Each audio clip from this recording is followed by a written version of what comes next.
ఈరోజే వరాహ ద్వాదశి. స్థితి కారకుడైన శ్రీ మహావిష్ణువు వరాహ అవతారం దాల్చిన రోజు ఈ మాఘశుద్ధ ద్వాదశి రోజు వరాహ ద్వాదశిని జరుపుకుంటారు. నవగ్రహాలను భూమిని దైవంగా కొలిచే సంస్కృతి మనది. గ్రహాల్లోనూ నక్షత్రాల్లోనూ ప్రకృతిలోనూ ఈ సమస్త భూగోళమంతా దైవ శక్తులతో నిండిపోయిందని మన ధర్మం చెప్తుంది. ఒకానొక సమయంలో రాక్షస స్వభావం కలవారు భూభాగం కింద ఉన్న సహజమైన చమురును అధికంగా బయటకు తీయడం వల్ల భూగోళం తన పట్టు తప్పింది. భూభాగం కుంగిపోయింది. దానికి తోడు అంతరిక్షంలో తన కక్ష నుంచి పక్కకు జరిగింది.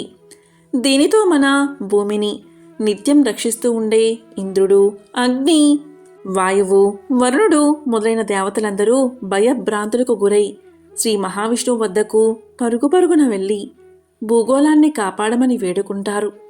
వారి ప్రార్థనని మన్నించి శ్రీ మహావిష్ణువు తన భార్య అయిన భూదేవిని రక్షించడానికి వరాహ అవతారాన్ని స్వీకరించారు. దీని గురించి శ్రీమద్ భాగవతంలో వివరించబడి ఉంది. వరాహ ద్వాదశి వ్రతాన్ని ఒకప్పుడు మహానుభావుడైన వీరధన్వుడు అనే చక్రవర్తి ఆచరించాడు. పూర్వం వీరధన్వుడు అనే మహారాజు తన దేశంలోని ప్రజల్ని తన కన్న బిడ్డల్లా చూసుకుంటూ ధర్మ పరిపాలన చేస్తున్నాడు. ఒకసారి ఆ మహారాజుకు వేటకు వెళ్ళాలి అనే కోరిక కలిగింది. దాంతో ఆ మహారాజు తన పరివారంతో దట్టమైన అరణ్యంలోకి వెళ్ళాడు. ఆ అడవి ఎంతో భయంకరంగా పెద్ద పెద్ద వృక్షాలతో, క్రూర మృగాలతో నిండి ఉంది. ఆ క్రూర మృగాల అరుపులతో ఆ దట్టమైన అడవి భయంకర శబ్దాలతో మారుమోగుతుంది. ఈ మహారాజు వేటాడుతూ అనేక మృగాల్ని సంహరించాడు. అదేవిధంగా వేటాడుతూ మృగాలు అనుకుని కొంతమంది ఋషికుమారులు కూడా సంహరించాడు. తీరా దగ్గరకు వెళ్లి చూస్తే అవి మృగాలు కాదు, ఋషికుమారులు అని తెలుసుకుని ఎంతో బాధపడ్డాడు. అసలు ఈ ఋషికుమారులు ఎవరు అంటే సంవత్తుడు అనే మహర్షి యొక్క కుమారులు. వీళ్ళంతా మొత్తం 50 మంది సంతానం. ఈ 50 మంది కుమారులు ఒకరోజు అడవిలోకి వెళ్లి విహరిస్తూ ఉంటారు.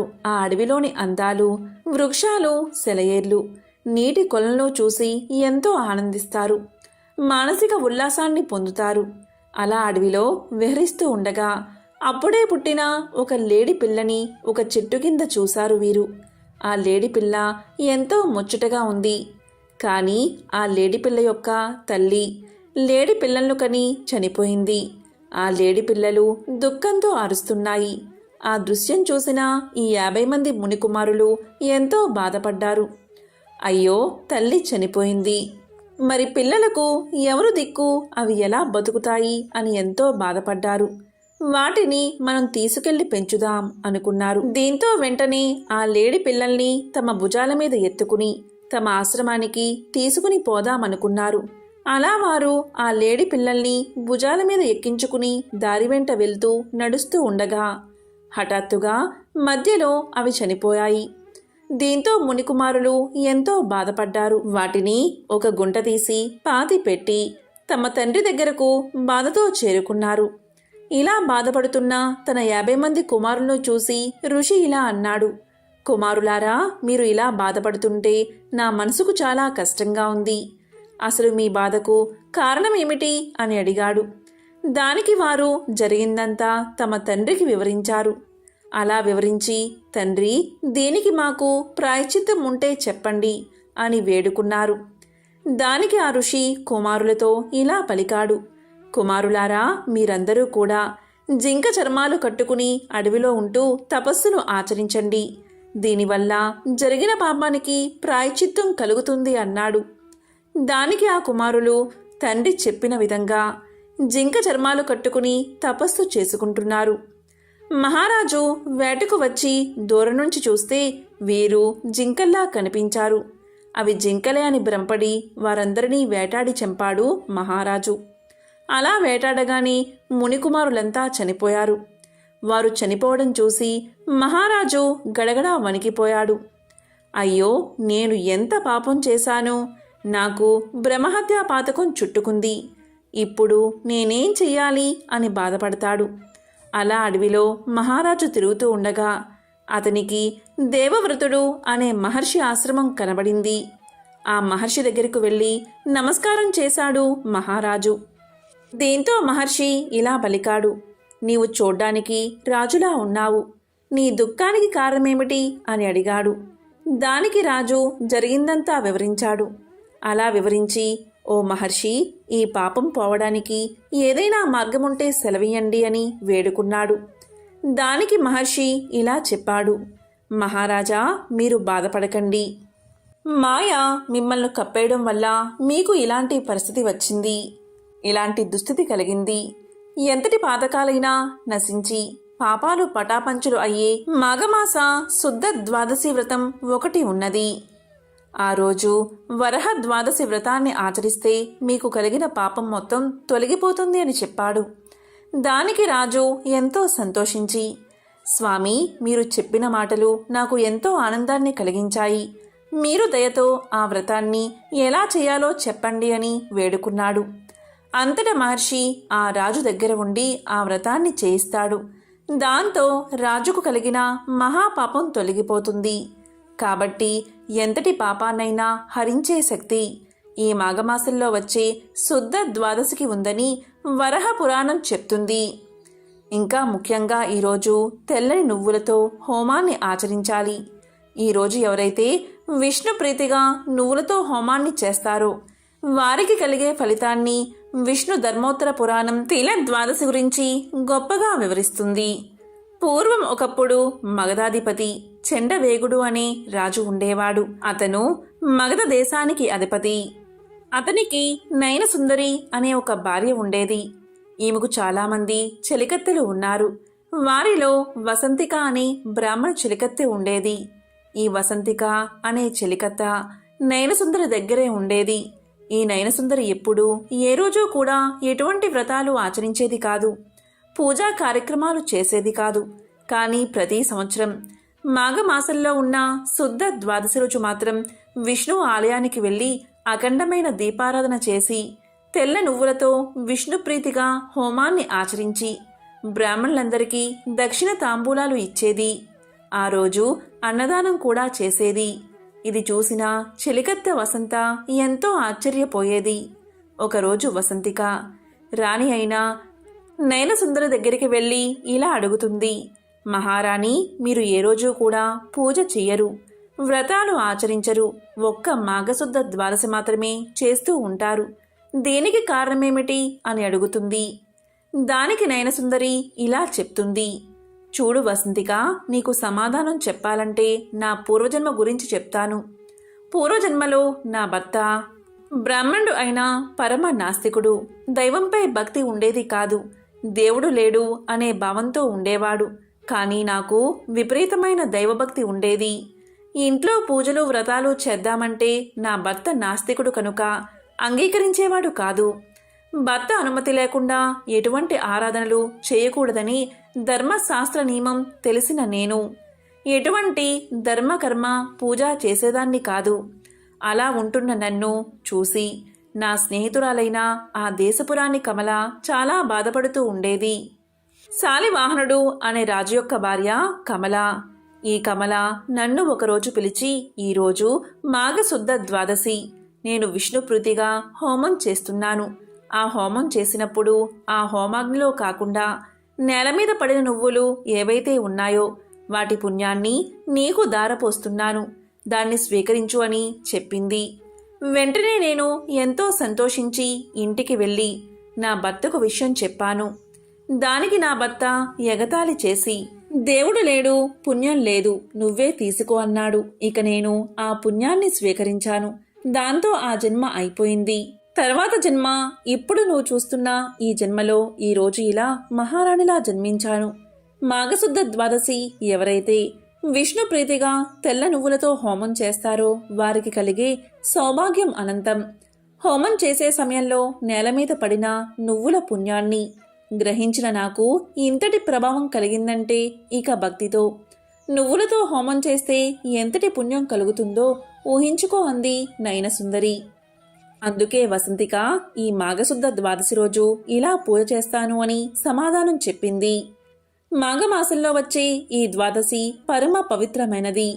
ఇది నువ్వులతో ముడిపడిన ద్వాదశి. స్థితికారకుడైన శ్రీ మహావిష్ణువు నుంచి నువ్వులు ఈరోజే ఆవిర్భవించాయి. అంటే ఈరోజు నువ్వుల పుట్టినరోజు. నువ్వులు అంటే పుణ్యప్రదమైనవి. ఇలాంటి పుణ్యప్రదమైన నువ్వులను చాలామంది ఇంట్లో పెట్టుకుంటే అశుభమని భావిస్తారు. కానీ నువ్వులు ఎంతో పుణ్యాన్ని కలిగిస్తాయి. ఇంట్లో ఉన్నా మంచిదే. నల్ల నువ్వులైనా తెల్ల నువ్వులైనా పుణ్యాన్ని కలిగిస్తాయి, పాపాల్ని పోగొడతాయి. కాకపోతే నువ్వుల విషయంలో ఒక్క జాగ్రత్త అవసరం. నువ్వులను ఎవరికైనా ఇచ్చే క్రమంలో ఇంకొకరి చేతికి ఇవ్వకూడదు. కింద పెడితే తీసుకోవాలి. అలాగే నువ్వులు ఎవరైనా సరే ఉచితంగా తీసుకోకూడదు. ఎంతో కొంత ధనాన్ని ఇచ్చే తీసుకోవాలి. కాబట్టి ఎంతో విశేషమైన ఈరోజు ఉపవాసం చేస్తే చాలా మంచిది. ఈరోజు ఏం చేసినా చేయకపోయినా స్నానం చేసే నీటిలో నువ్వులు వేసుకుని స్నానం చెయ్యాలి. ఇలా చేస్తే జన్మల పాపాలు తొలగి కోటి జన్మల పుణ్యం వస్తుంది. వరహ ద్వాదశి సందర్భంగా వరహ అవతార కథను ఇప్పుడు ఈ వీడియోలో తెలుసుకుందాం. ఈ కథను విన్నంతని సమస్త పాపాలు తొలగి సమస్త శుభాలు కలుగుతాయి. నవగ్రహాలను, భూమిని దైవంగా కొలిచే సంస్కృతి మనది. గ్రహాల్లోనూ, నక్షత్రాల్లోనూ, ప్రకృతిలోనూ ఈ సమస్త భూగోళమంతా దైవ శక్తులతో నిండిపోయిందని మన ధర్మం చెప్తుంది. ఆ అనంత భగవానుడు ప్రళయకాలమందు జలంలో మునిగిపోయిన పృథ్వీని ఉద్ధరించడానికై వరహ రూపాన్ని ధరించాడు. ఒకరోజు స్వయంభువ మనువు వినయంగా చేతులు జోడించి తన తండ్రి అయిన బ్రహ్మదేవుడితో ఇలా పలికాడు. తండ్రి, మీరు సమస్త జీవులకు జన్మదాతలు, జీవం నొసగేవారు. మీకు నా నమస్కారాలు. నేను మిమ్మల్ని ఏ విధంగా సేవించాలో ఆజ్ఞ ఇవ్వండి అని కోరాడు. మనువు మాటలు విన్న బ్రహ్మ ఇలా పలికాడు. పుత్రా, నీకు శుభం కలుగుగాక. నిన్ను చూసి నేను ప్రసన్నుడిని అయ్యాను. నీవు నా ఆజ్ఞను కోరావు, ఆత్మసమర్పణం కావించావు. పుత్రులు తమ తండ్రిని ఈ విధంగానే పూజించాలి. వారు తమ తండ్రి ఆజ్ఞను ఆదరంలో పాలించాలి. నీవు ధర్మపూర్వకంగా పృథ్వీని పాలించు. యజ్ఞములతో శ్రీహరిని ఆరాధించు. ప్రజలను పాలించడమే నన్ను సేవించినట్లుగా బ్రహ్మ చెప్పగా మనువు ఇలా పలికాడు. ఓ పూజ్యపాద, మీ ఆజ్ఞను అవశ్యం పాటిస్తాను. అయినా సర్వజీవులకు నివాస స్థానమైన భూమి ప్రళయ జలమందు మునిగి ఉంది. కాబట్టి నేనెలా భూమిని పాలిస్తాను అని అడిగాడు. దీంతో బ్రహ్మదేవుడు భూమి గురించి బాధపడుతూ దాన్ని ఉద్ధరించడం ఎలా అని ఆలోచించసాగాడు. అప్పుడు అకస్మాత్తుగా బ్రహ్మ ముక్కు నుంచి బొటనవేలు ఆకారమంతా ఒక వరహ శిశువు వచ్చాడు. చూడగాని అది పర్వత ఆకారం దాల్చి గర్జించసాగింది. దాంతో బ్రహ్మదేవుడు మహావిష్ణువు యొక్క అంటే వరహ అవతారం యొక్క అరుపులు విని అతన్ని స్తుతించసాగాడు. బ్రహ్మస్తుతిని చూసి వరహ భగవానుడు ప్రసన్నుడు అయ్యాడు. వరహ భగవానుడు జగత్ కళ్యాణం కోసం జలమందు ప్రవేశించాడు. జలమందు మునిగి ఉన్న పృథ్వీని తన కోరలపై తీసి రసాతలం నుంచి పైకి వస్తూ ఉండగా మహాపరాక్రమవంతుడైన హిరణ్యాక్షుడు జలమందే గదతో వరహ భగవానుడితో తలపడ్డాడు. ఇంతకీ ఈ హిరణ్యాక్షుడు ఎవరు అంటే, హిరణ్యాక్షుడు హిరణ్యకశిపుడు సోదరులు. వీరు పూర్వజన్మలో వైకుంఠంలో ద్వారపాలకులైన జయ విజయులు, పరమ విష్ణు భక్తులు. నిరంతరం ఆయన సన్నిధిలో ఉంటూ శ్రీహరిని సేవిస్తూ తరించేవారు. మహావిష్ణువు దర్శనానికి వచ్చేవారిని ఈ ఇద్దరు విషయం అడిగి లోపలికి అనుమతించేవారు. ఒక రోజున బ్రహ్మ మానసపుత్రులైన సనక సనందన మహర్షులు శ్రీమన్నారాయణుడి దర్శనానికి వైకుంఠానికి వీచేశారు. యోగ శక్తితో సమస్త లోకాలు సంచరించే ఈ మహర్షులకు ఎప్పుడూ 5 ఏళ్ల వయసు బాలుడుగా కనిపించే వరం ఉంది.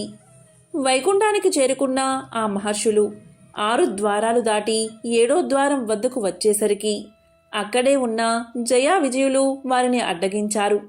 వారి గొప్పతనాన్ని గ్రహించలేని జయా విజయులు పసిపిల్లలుగా భావించి తోలనాడారు. దీంతో ఆగ్రహించిన సనక సనందులు వారిని భూలోకంలో మానవులుగా జన్మించమని శపించారు.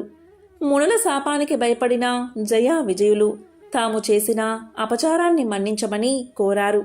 శ్రీ మహావిష్ణువును చూడకుండా ఎప్పుడూ ఉండలేమని శాప విమోచనం చెప్పమని ప్రార్థించారు. ఇరువురి సంభాషణలు విన్న శ్రీహరి బయటకు విచ్చేశాడు. అంతటా సనక సనందులు మహావిష్ణువును స్తుతించి ఆశీర్వాదాన్ని పొందారు. తన సేవకులు చేసింది తప్పే అని, వారు శిక్షను అనుభవించాల్సిందేనని మునులను అనునయించాడు మహావిష్ణువు. దీంతో వారు శ్రీ మహావిష్ణువుకు భక్తితో నమస్కరించి వెళ్లిపోయారు. సనక సనందాదులు అనంతరం జయా విజయులు విష్ణు పాదాలపై పడి తమకు శాప విమోచనం కలిగించమని వేడుకున్నారు. అయితే వారి శాపానికి తిరుగులేదని, అనుభవించాల్సిందేనని శ్రీహరి చెప్పాడు. ఈ మాటకు బోరున విలపించిన ఆ సేవకులు, మిమ్మల్ని విడిచి మేము ఉండలేము, ఎలా అయినా శాప విమోచనం కలిగించమని ప్రాధేయపడ్డారు. వారు అంతగా అర్థించడంతో అభయమిచ్చిన నారాయణుడు ఓ పరిష్కారాన్ని చెప్పాడు. హితులుగా 7 జన్మలు భూలోకంలో ఉంటారా, లేక విరోధులుగా 3 జన్మలు శాప ఫలితాన్ని అనుభవిస్తారా అని మహావిష్ణువు అడుగ్గా వారు ఇలా సమాధానం చెప్పారు. హితులుగా అయినా 7 జన్మలు మీకు సేవ చేసే అదృష్టానికి దూరంగా ఉండలేం అని పలికిన జయా విజయులు విరోధులుగా 3 జన్మలు కావాలని కోరుకుంటారు. ఆ ద్వారపాలకులే వరుసగా 3 జన్మల్లో శ్రీ మహావిష్ణువుకి విరోధులుగా జన్మించారు. మొదటి జన్మలో హిరణ్యాక్షుడు హిరణ్యకశ్యపులుగా జన్మించారు. 2వ జన్మలో రావణుడు కుంభకర్ణుడిగా జన్మించారు. 3వ జన్మలో శిశుపాలుడు దంతవక్తులుగా జన్మించారు. ఈ విధంగా జన్మించిన హిరణ్యాక్షుడు మహావిష్ణువుతో కయ్యానికి సిద్ధపడ్డాడు. సింహం ఏనుగును వధించినట్లు వరహ భగవానుడు క్రోధంతో హిరణ్యాక్షుణ్ణి వధించాడు. జలం నుంచి బయటకు వస్తున్న భగవంతుణ్ణి బ్రహ్మాది దేవతలు చూసి చేతులు జోడించి స్తుతించసాగారు. దీంతో ప్రసన్నుడైన వరహ భగవానుడు తన గిట్టెలతో జలాన్ని అడ్డగించి దానిపై పృథ్వీని స్థాపించాడు అని పురాణాలు తెలియచేస్తున్నాయి.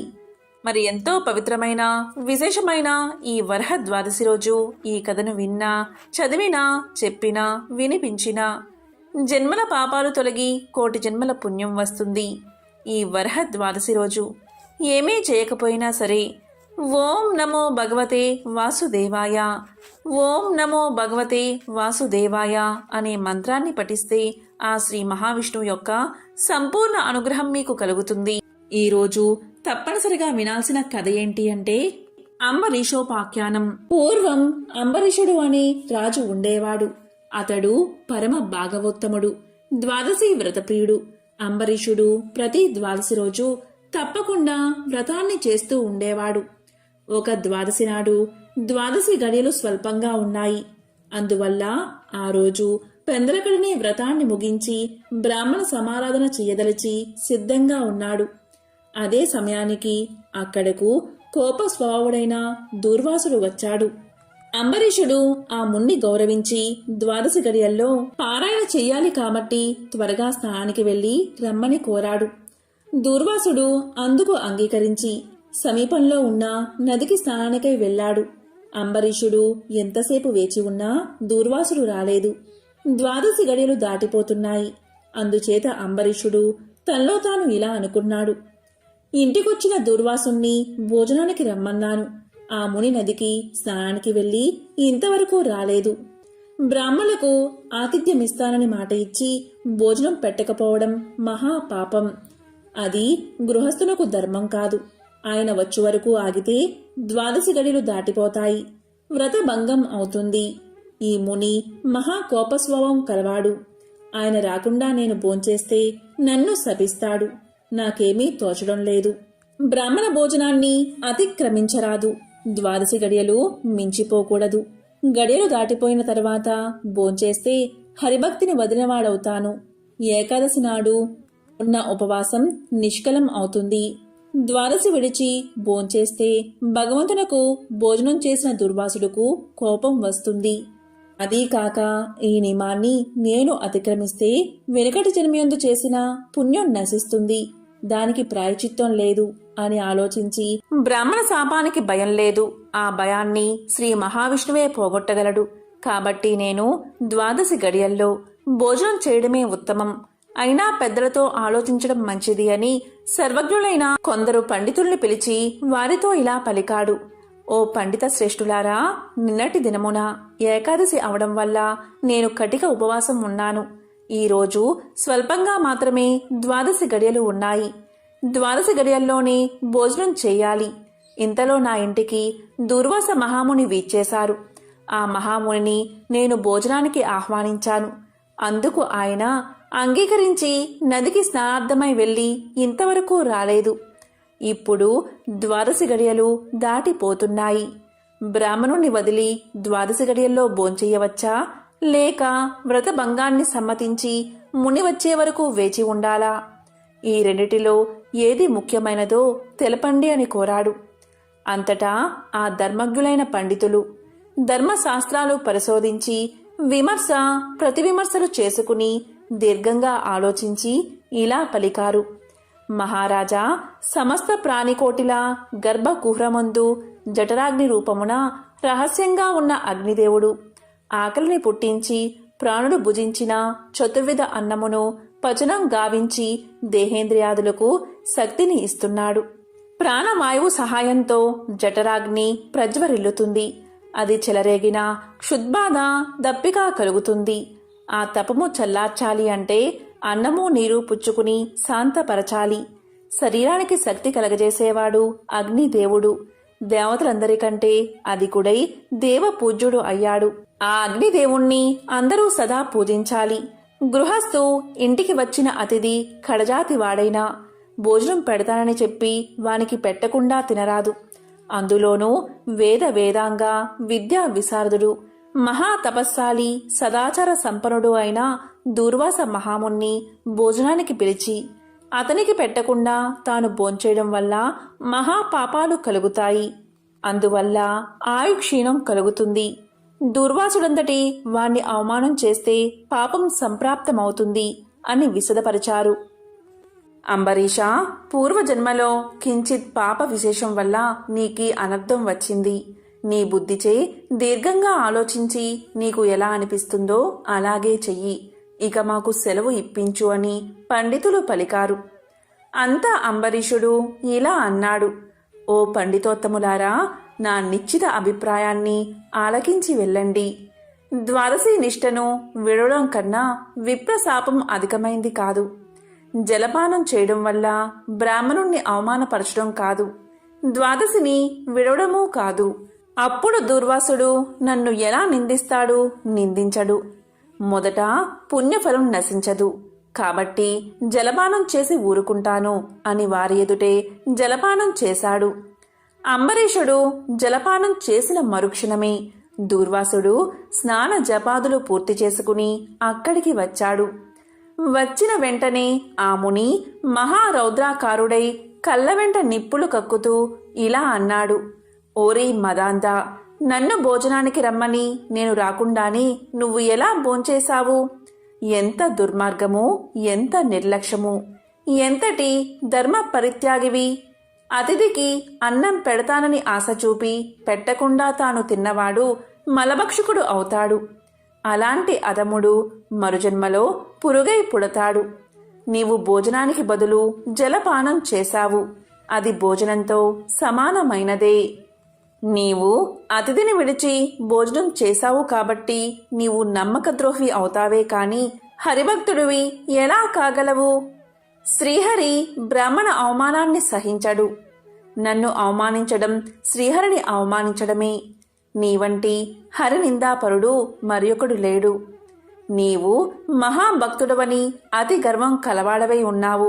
ఆ గర్వంతోటే నీవు నన్ను భోజనానికి ఆహ్వానించి అవమానపరిచి నిర్లక్ష్యంగా జలపానం చేశావు.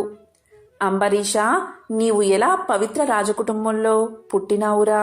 నీ వంశం కలంకం కాలేదా అని కోపంతో నోటికి వచ్చినట్లు తిట్టాడు. అంబరీషుడు ముని కోపానికి గడగడా వణుకుతూ ముకులిత హస్తాలతో ఇలా అన్నాడు. మహానుభావా, నేను ధర్మహీనుడను. నా అజ్ఞానంచే నేనీ కార్యాన్ని చేశాను. నన్ను రక్షించండి. బ్రాహ్మణులకు శాంతే ప్రధానము. మీరు తపోధనులు, దయా దాక్షిణ్యాలు కలవారు కాబట్టి నన్ను కాపాడండి అని అతని పాదాలపై పడ్డాడు. దయాశూన్యుడైన దుర్వాసుడు అంబరీషుడి తలను తన ఎడమకాలితో తన్ని, దోషికి శాపం ఇయ్యకుండా ఉండరాదు. నీవు మొదటి జన్మలో చేపగాను, రెండవ జన్మలో తాబేలుగాను, మూడవ జన్మలో పందిగాను, 4వ జన్మలో సింహంగాను, 5వ జన్మలో వామనుడిగాను, 6వ జన్మలో క్రూరుడువైన బ్రాహ్మణుడుగాను, 7వ జన్మలో మూఢుడువైన రాజుగాను, 8వ జన్మలో రాజ్యం కానీ సింహాసనం కానీ లేనట్టి రాజుగాను, 9వ జన్మలో పాషాండ మతస్థునిగాను, 10వ జన్మలో పాప బుద్ధి గల దయలేని బ్రాహ్మణుడుగాను పుట్టెదుగాక అని వెనుక ముందు ఆలోచించక శపించెను. ఇంకా కోపం తగ్గనందున మరలా శపించుటకు ఉద్యుక్తుడు అవుతుండగా శ్రీ మహావిష్ణువు బ్రాహ్మణ శాపం వృధా కాకూడదని తన భక్తునికి ఏ అపాయం కలగకుండా ఉండడానికి అంబరీషుని హృదయంలో ప్రవేశించి ఇలా పలికాడు. మునివర్య, అలాగే మీ శాపాన్ని అనుభవిస్తాను అని ప్రాధేయపడ్డాడు. కాని దుర్వాసుడు ఇంకా కోపం పెంచుకుని శపించబోగా శ్రీమన్నారాయణుడు తన సుదర్శన చక్రాన్ని అడ్డు పెట్టెను. ఆ సుదర్శనం కోటి సూర్య ప్రభలతో అగ్నిజ్వాలు కక్కుతూ దూర్వాసునిపై పడబోయింది. అంత దూర్వాసుడు ఆ చక్రం తనను మసిచేయనని తలంచి ప్రాణాలపై ఆశ కలిగి అక్కడ్నుండి బతుకు జీవుడా అని పరుగుపెట్టాడు. మహా తేజస్సుతో చక్రాయుధం దూర్వాసుని తరుముచూ ఉంది.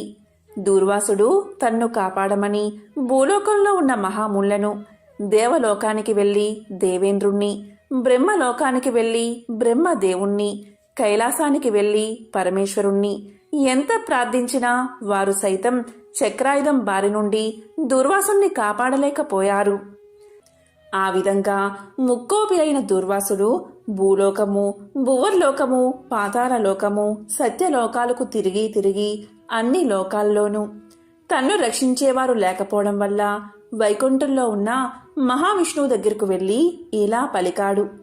వాసుదేవా, జగన్నాథ, శరణాగత రక్షణ బిరుదాంకిత, రక్షించుము. నీ భక్తుడైన అంబరీషునకు కీడు చెయ్యదలిచిన నేను బ్రాహ్మణుణ్ణి కాను. ముక్కోపినై మహా అపరాధం చేశాను. నీవు బ్రాహ్మణ ప్రియుడవు. బ్రాహ్మణుడైన భృగు మహర్షి నీ యురంపై తన్నినను సహించావు. ఆ కాలిగుర్తు నేటికిని నీ వక్షస్థలమందున్నది. ప్రశాంత మనస్కుడివై అతన్ని రక్షించినట్లే కోపంతో నీ భక్తునికి శాపమిచ్చినా నన్ను కూడా రక్షించుము. శ్రీహరి, నీ చక్రాయుధం నన్ను చంపవస్తున్నది అని దూర్వాసుడు శ్రీమన్నారాయణ్ణి పరిపరి విధాలా ప్రార్థించాడు. ఆ విధంగా దూర్వాసుడు అహంకారాన్ని వదిలి తనను ప్రార్థించడం చూసి శ్రీహరి చిరునవ్వు నవ్వి, దూర్వాసా, నీ మాటలు యథార్థాలు. నీ వంటి తపోధనులు నాకు అత్యంత ప్రియులు. నీవు బ్రాహ్మణ రూపమున పుట్టిన రుద్రుడవు. నిన్ను చూసిన వారు 3 లోకాలయందు భయపడకుండా ఉంటారా? నేను త్రికరణులచే బ్రాహ్మణులకు మాత్రం ఎట్టి హింస కలిగించను.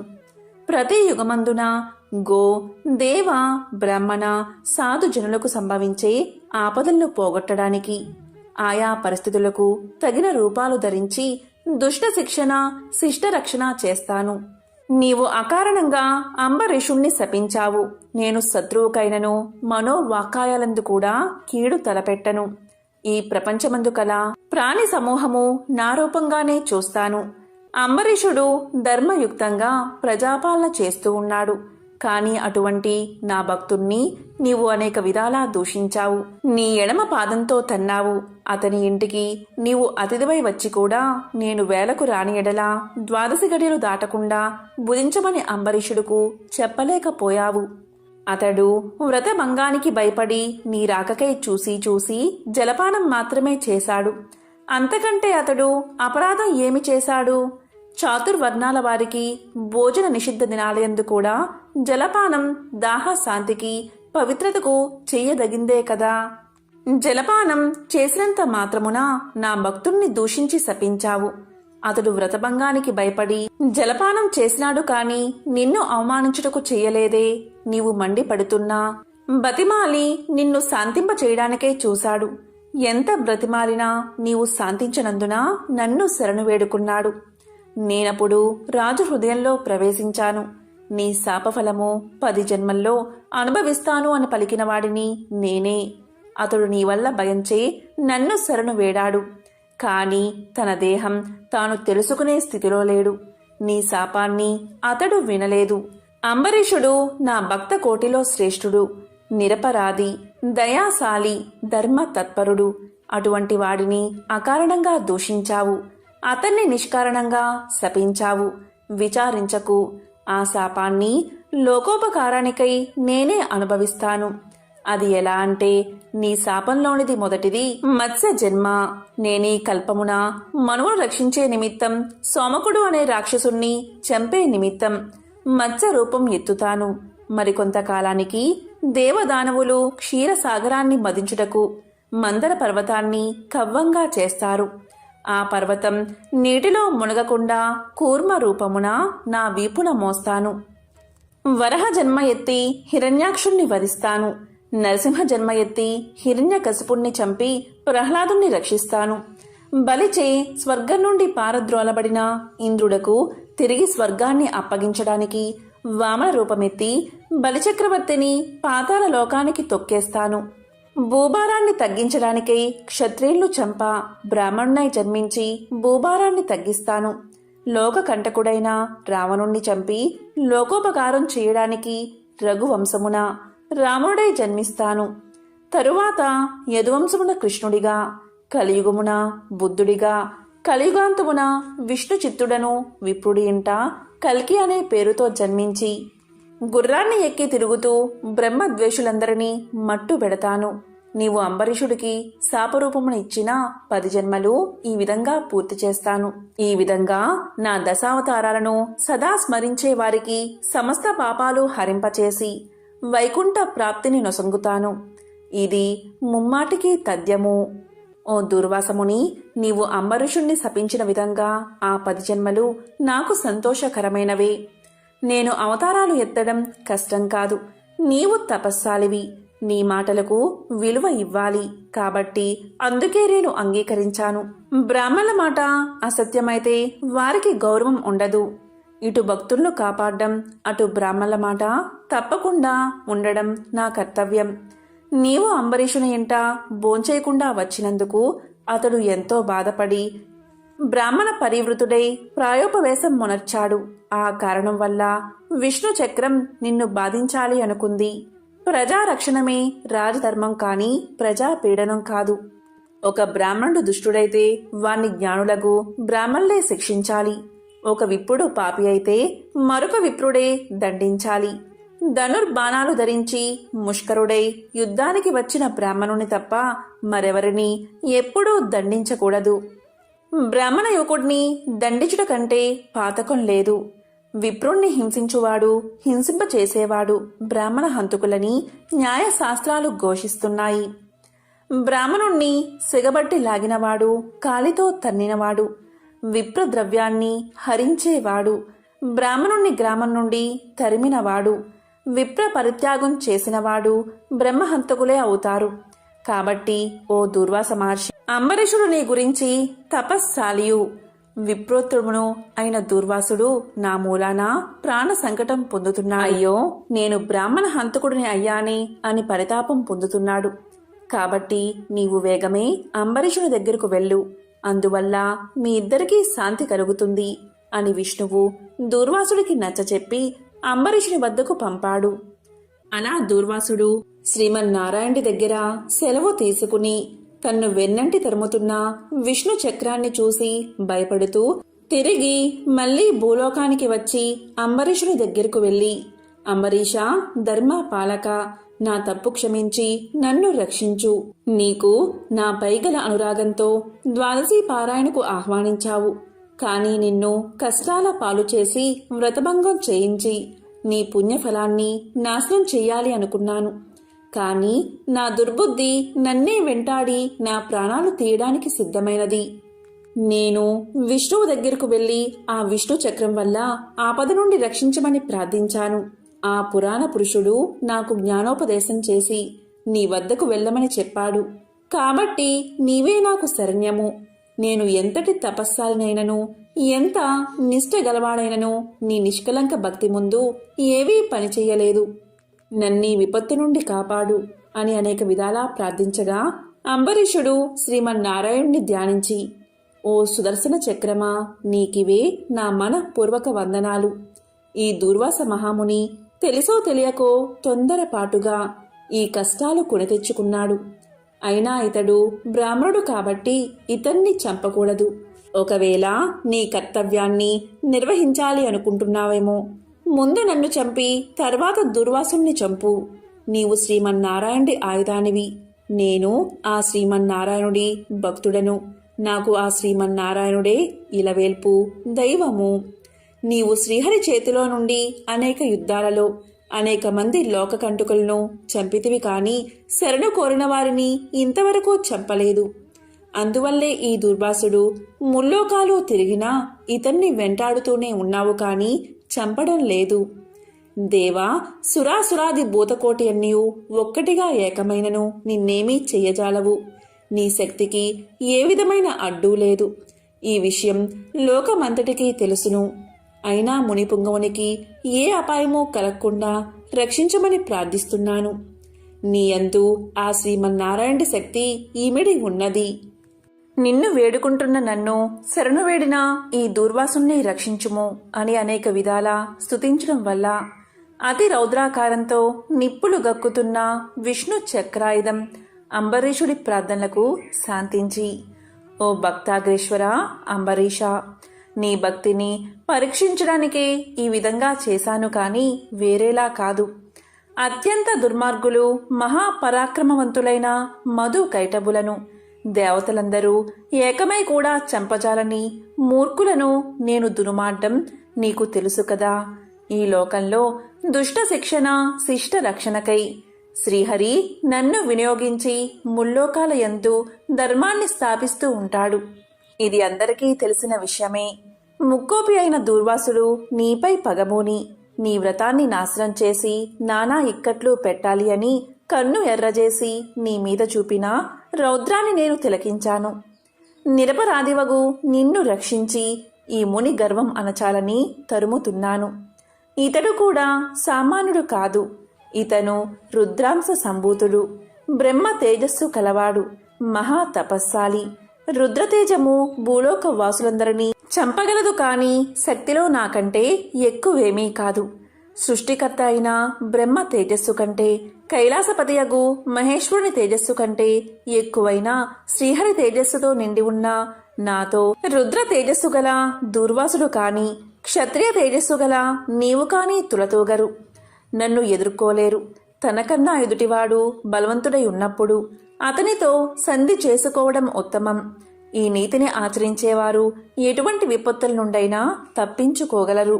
ఇంతవరకు జరిగిందంతా విస్మరించి శరణార్థే వచ్చిన ఆ దూర్వాసుని గౌరవించి నీ ధర్మం నీవు నిర్వహించు అని చక్రాయుధం పలికింది. అంబరీషుడు ఆ మాటలు విని, నేను దేవ గో బ్రాహ్మణాదుల యందు స్త్రీల యందు గౌరవం కలవాడిని, నా రాజ్యంలో సర్వజనులు సుఖంగా ఉండాలి అనే అభిలాష కలవాడిని. శరణు కోరిన ఈ దుర్వాసుని నన్ను కరుణించి రక్షించు. వేల కొలది అగ్నిదేవతలు, కోట్ల కొలది సూర్య మండలాలు ఏకమైన నీ శక్తికి తేజస్సుకి సాటిరావు. నీవు అలాంటి తేజోరాశివి. మహావిష్ణువు లోక నిందితులపై, లోక కంటకులపై, దేవ గో బ్రాహ్మణ హింసాపరులపై నిన్ను ప్రయోగించి వారిని శిక్షించి తన కుక్షియందున్న 14 లోకాలను కంటికి రెప్పవలే కాపాడుతున్నాడు. కాబట్టి నీకు ఇవే నా మనఃపూర్వక నమస్కృతులు అని పలికి చక్రాయుధపు పాదాలపై పడ్డాడు అంబరీషుడు. అంతట సుదర్శన చక్రం అంబరీషుణ్ణి లేవదీసి గాఢాలింగనమర్చి, అంబరీష, నీ నిష్కలంక భక్తికి మెచ్చాను. విష్ణు స్తోత్రం 3 కాలాలయందు ఎవరు పఠిస్తారో, ఎవరు దాన ధర్మాలతో పుణ్యఫలమును వృద్ధి చేసుకుంటారో, ఎవరు పరులను హింసించక, పరధనములకు ఆశపడక, పరస్త్రీలను చెరబెట్టక, గోహత్య, బ్రాహ్మణ హత్య, శిశు హత్యాది మహాపాతకాలు చెయ్యకుందరో అట్టివారి కష్టాలు నశించి ఇహమందు పరమందు సర్వ సౌఖ్యాలతో తులతూగుతారు. కాబట్టి నిన్ను దుర్వాసుని రక్షిస్తున్నాను. నీ ద్వాదశి వ్రత ప్రభావం చాలా గొప్పది. నీ పుణ్యఫలం ముందు ఈ మునిపుంగువుని తపశ్శక్తి పనిచేయలేదు అని చెప్పి అతన్ని ఆశీర్వదించి సుదర్శన చక్రం అదృశ్యమైపోయింది. ఆ తర్వాత అంబరీషుడు దుర్వాసుని పాదాలపై పడి దండ ప్రణామాలు ఆచరించి పాదాలు కడిగి ఆ కడిగిన నీళ్లను తన శిరస్సుపై చల్లుకుని, ఓ మునిశ్రేష్ఠ, నేను సంసార మార్గమందున్న ఒక సామాన్య గృహస్థుడను. నా శక్తి కొలది నేను శ్రీమన్నారాయణ్ణి సేవిస్తాను. ద్వాదశి వ్రతం చేసుకుంటూ ప్రజలకు ఎట్టి కీడు రాకుండా ధర్మవత్తుండై రాజ్యం ఏలుతున్నాను. నా వల్ల మీకు సంభవించిన కష్టానికి నన్ను మన్నించండి. మీ ఎడల నాకు అమితమైన అనురాగం ఉండడం చేతనే తమకు ఆతిథ్యం ఇవ్వాలని ఆహ్వానించాను. కాబట్టి నా ఆతిథ్యాన్ని స్వీకరించి నన్ను, నా వంశాన్ని పావనం చేసి కృతార్థుణ్ణి చెయ్యండి. మీరు దయార్థ హృదయులు. ప్రథమ కోపంతో నన్ను శపించినా మరలా నా గృహానికి విచ్చేశారు. నేను ధన్యుణ్ణి అయ్యాను. మీ రాక వల్ల శ్రీ మహావిష్ణువు యొక్క సుదర్శనాన్ని చూసే భాగ్యం నాకు కలిగినది. అందువల్ల నేను మీ ఉపకారాన్ని మరవలేకున్నాను. మహానుభావా, నా మనస్ సంతోషంచే మిమ్మల్ని ఎలా స్తుతించాలో నా నోట పలుకులు రాకున్నవి. నా కళ్ళ వెంట వచ్చు ఆనంద బాష్పాలతో తమ పాదాలు కడుగుతున్నాను. తమకు ఎంత సేవ చేసిననో ఇంకా రుణపడి ఉంటాను. కాబట్టి ఓ పుణ్యపురుష, నాకు మరలా నరజన్మ రాకుండా ఉండేటట్లు సదా మీ బోటి మునిశ్రేష్ఠుల యందు, ఆ శ్రీమన్నారాయణుడి యందు మనస్సు కలవాడనై ఉండేటట్లు నన్ను ఆశీర్వదించండి అని ప్రార్థించి సహపంక్తి భోజనానికి దయచేయమని ఆహ్వానించాడు. ఈ విధంగా తన పాదాలపై పడి ప్రార్థిస్తున్న అంబరీషుణ్ణి ఆశీర్వదించి ఇలా పలికాడు దూర్వాసుడు. రాజా, ఎవరు ఎదుటివారి బాధన నివారణ గావించి ప్రాణాలు కాపాడతారు, ఎవరు శత్రువులకైనా శక్తి కొలది ఉపకారం చేస్తారు, అలాంటివారు తండ్రితో సమానమని ధర్మశాస్త్రాలు తెలియజేస్తున్నాయి. నీవు నాకు ఇష్టుడవు, తండ్రితో సమానువు అయ్యావు. నేను నీకు నమస్కారం చేస్తే నాకంటే చిన్నవాడు అవడం వల్ల నీకు ఆక్షీణం కలుగుతుంది. అందుచేత నీకు నమస్కారం చేయడం లేదు. నీవు కోరిన ఈ స్వల్ప కోరికను తప్పకుండా నెరవేరుస్తాను.